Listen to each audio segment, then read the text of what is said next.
How are you after the week that's been? Yeah, pretty exhausted, Danica. But we're getting through all right. We're healthy and our livestock have taken a hit, but we're getting hay drops at the moment. A lot of helicopters working up and down the river. There could be anywhere from 20, 30 helicopters working here at the moment. And we're just seeing some vision that you've sent us yourself of you're up above in what looks like a helicopter or a drone up there looking at the property. It looks completely flooded. How widespread is the damage? Yeah, it's over an entire region, Danica. The Fitzroy catchment's 800 kilometres long, and the river here itself a few days ago was 40 kilometres wide. This is what you're seeing now is our property, Calyeta Station, downstream of Fitzroy Crossing. We received just under 300 millimetres of rain in 5 days. However, upstream's received 360 mils in 1 day and 800 mils over the 5-6 day period. So it came up a lot quicker than we could ever expect. However, we've dealt with it as a community quite well. We've had a lot of outside support and internal support, so we're going pretty well. Haven't had a lot of time to process it all yet. It's just come so quick, but a lot of decision making, quite quick processes. Yeah, of course. And you mentioned your cattle has been impacted. Have you been able to assess the extent of that yet and the extent of damage? Yeah, I have.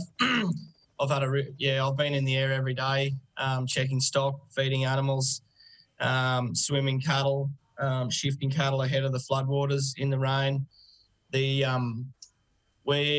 We haven't fared too bad here compared to some, but as a community and as a region, there's been some significant losses. How long do you think it's going to take to recover from this?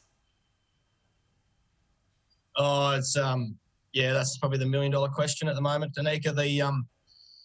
It's hard to say. As the waters go down, we're finding more and more infrastructure losses, and just like our first priority was human lives, it turned into a pretty nasty situation pretty quick. So it was human lives, human lives, then animals, and now infrastructure. So we're assessing damages, but we're finding more and more as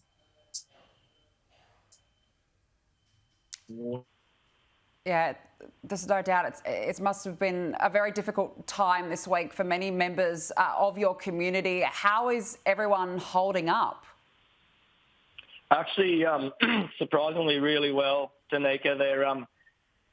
They're a really resilient bunch of people up here. They've never dealt with anything on this scale before. However, they've been under some tremendously testing situations in the past, and they're just dealing with it day by day at the moment. Like I said, we didn't have a lot of time, so we had to act pretty quick. The only access up here at the moment is helicopter. There's been entire businesses washed away, houses, homesteads, communities underwater. It's quite amazing to see the destruction it's caused. Just finally, is there any more that can be done in your view to future-proof the area to prevent a disaster of this scale again? Probably not.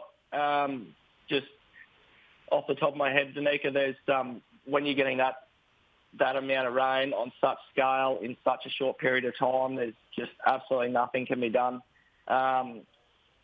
However, the helicopter companies up here have just done a tremendous job at shifting animals ahead of the floodwaters and in the floodwaters, and now it's just day by day we're just shifting. We've got cattle on islands that'll be stuck there for some weeks, so getting hay to them is our number one priority at the moment. Lachlan, thank you so much for joining us after what's been a very difficult week. All the best with the recovery and for what happens here on in. Thank you so much for your time this morning.